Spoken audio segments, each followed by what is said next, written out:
Jesper Lund from Denmark. I think that pay for performance change our patient to be checked.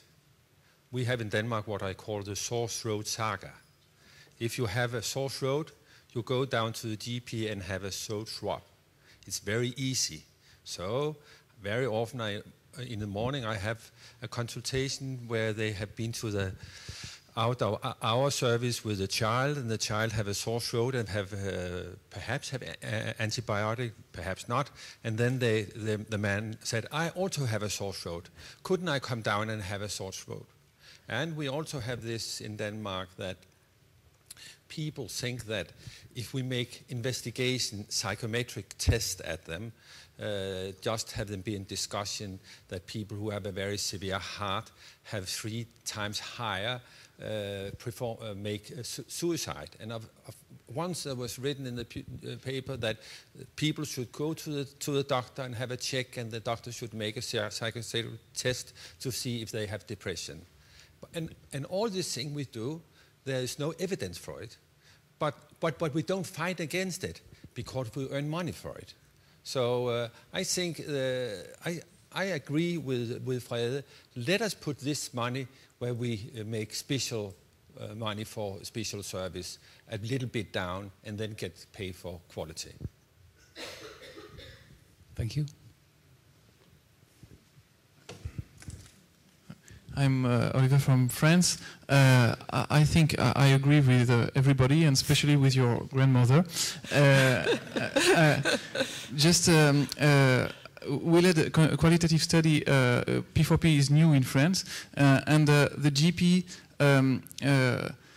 guess there are side effects, exactly as you said, but they see it more as potential side effect because the level of income of P4P is very low in France compared to the England. So I wanted to ask you, do you think, the question has already been asked, but perhaps not exactly that way, it's P4P who is dangerous, or it's the QOF because of the large income of money for P4P? Thank you. Who wants to react to that? I suspect you're right that the huge amount of money that rides on the QOF for an individual practice is a major part of the problem. It then leads me to reflect on all sorts of other problems, but it's that sort of amount of money really emphasizes all the bad aspects.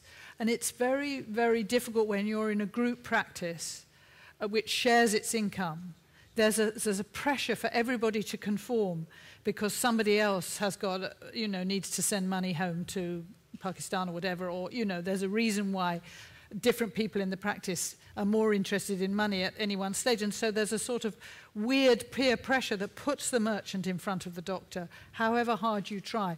So I like the point that we're at a very beginning stage, and certainly if we can communicate from the UK that the QOF has had major problems, and that we need to look at some of the variables, and one of them would be money, and see if it does work any better for much less money. Though I best of all like Jannike's idea that you choose your own 5 indicators for a year and see what you can do with that. But then, of course, policymakers like everything to be the same. Everybody must do the same thing. Something very soul-destroying about everybody doing the same thing. And the idea of different practices doing different things and assessing it and evaluating it and seeing what works and that's very exciting. And I'd like to work I've always thought I'd like to work in Norway, but there you go. Thanks. Marjuka. Thank you. Marjuka Mäkelä from Finland and Denmark. I like the way Iona points out that payment for performance makes a personal consultation. When a patient comes to us with a personal problem, it suddenly becomes a population consultation. And there's an inherent problem with that, and I think that you argue very well why it is not a good idea. But we do have the problem in primary care that we need to take care of both the person who comes to us with something that she wants to have solved, and the population in general. And I think the problem is actually mixing the two and making it unclear why we are doing it. And I think that we actually should also be asking the cost-effectiveness question. Is this the best way to do good population health, to blend it into the personal consultation? I'm not sure. Maybe what we need to think of instead is, let's have good decision support for the doctors so that they can solve the problem that the patient comes with now, and then also remember, like Ilkka told a good story about what a good computerized system can do. I was taking a thyroid test from my patient 2 years ago. Nobody noticed it while I was on a holiday. She was hyperthyroid, and then the machine reminds me of that. That's what a good system does.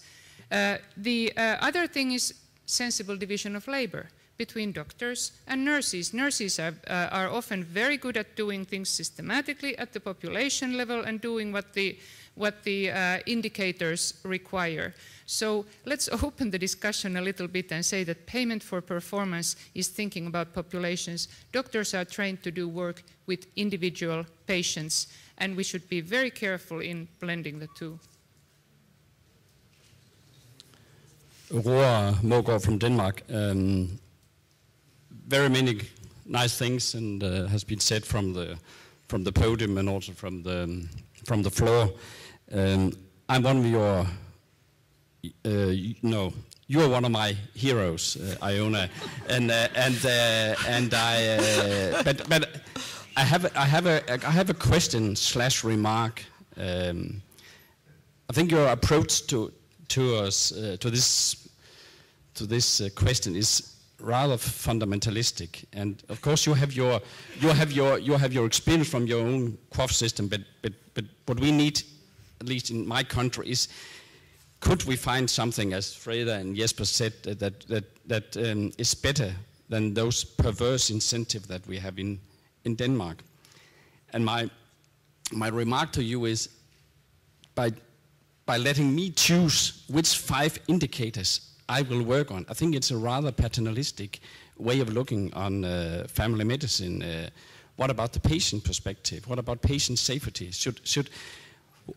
Why shouldn't I work with my diabetic patients that have amputated first the left leg and then the right leg because I don't care about them, perhaps? I was waiting for someone to raise diabetes. Great. Please. Well, I think I definitely hastened the departure of one of my patients by trying to get her HbA1c down below the target level of 7. It was at the time. I think maybe it was Stephen. Was it 7? 7. And of course, she collapsed, broke her hip, and never came out of hospital and died. I don't feel too good about that, and that's the point. And it's interesting that nobody's made it. The point about yesterday's evidence, and the QOF has not caught up with the idea that intensive HbA1c lowering in type 2 diabetics causes harm. And I think, you also need to be aware, we talk about lives saved, but actually there may well have been a toll on lives, particularly in elderly diabetics, who again we know. So there are all sorts of issues, and I'm trying to have an open mind. I'm trying not to be as fundamentalist. My experience leads me to feel very fundamentalist. I don't want any of it. But I'm open to this idea that we should be trying to look at which bits have been destructive rather than the whole thing has been destructive. Maybe it is the whole thing that is destructive, but we'll discover that. Certainly the amount of money has. How do you keep up to date with the evidence? How do you make a system of payment performance sufficiently subtle that it reflects the latest paper? Because, the evidence turns around every few months. We know that.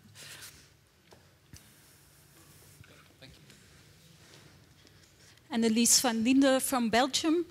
I'm also struggling with consultations of person-based and population-based, but I don't think it's contradictory, and I I think we can mix them, but by separating. And so I'm thinking, shouldn't we go to another consultation model and ask the patient why they are coming for, and answering that question, and not be stressed for the blood pressure and the thyroid test and things like that, but ending the consultation with that patient for that proper thing, and then go to another consultation and coming with your plan as a doctor and for your population, and making a plan with your patient, and maybe the plan is go to the nurse or come back another time, or we do it today.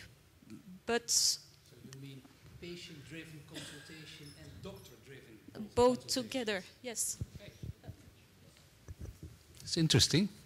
Can I say something about it? Because I think when we look at a model and we don't only look at clinical indicators but also at patient experience, then we have at least some information of what's happening in the personal context. And I think when you have a system of pay for performance, the whole idea of getting the patient in is very important, that you know what the experience is of this patient. Yeah, sure. Yeah. Nazan Karaoğlu from Turkey. If I begin with the debate, the statement, I must say that I'm in favor of Iona, but depending on my experience, and I must say that depending in my own professional values, and Fred from Denmark said that we must be aware of our professional values. But maybe we must talk about today's professionalism. Maybe in this salon we have different professional values. I was just want to say that. Thank you. Thank you. Yes. Interesting. Okay, where are we? I heard some very beautiful things. I heard eye for eye. And the WONCA president wrote it down. So that will be on the WONCA website. Eye for innovation. I heard professionalism. And that is probably the main thing. It is a bit difficult how to pursue it otherwise than doing your utmost all of the time. And all of us here are involved in that, young, old, and in between. Yeah? But the problem is that we are sitting here spending a lot of time discussing ways of using money and incentives. We could spend all the same time on developing the professional values that we will go back to our university and that we will teach our students when we come back to our university. And that's why I think that the discussion about incentives, whether we are hospital-based incentives or the economic incentives with us as GPs, it overemphasized the real important discussion, which is values, professionalism. What should we teach our students when we come back tomorrow? Here, here, here. Thank you. The Danes were always more preachers than the Dutch. The Dutch are the Mercians.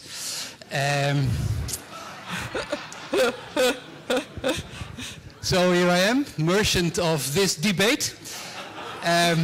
I want to finish it. I have another statement, but then become a problem. And I think it has been a wonderful discussion. And I thank you all for that. And especially I thank Iona and Jozé for daring to be here on this podium and defending these new innovative ways of payment. So I ask you to give them a big hand.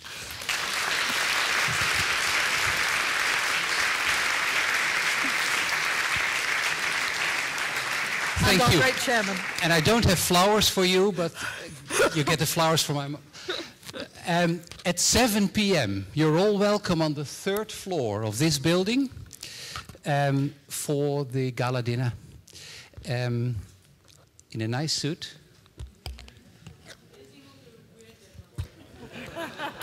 Feel free in Denmark. Thank you all for this debate session.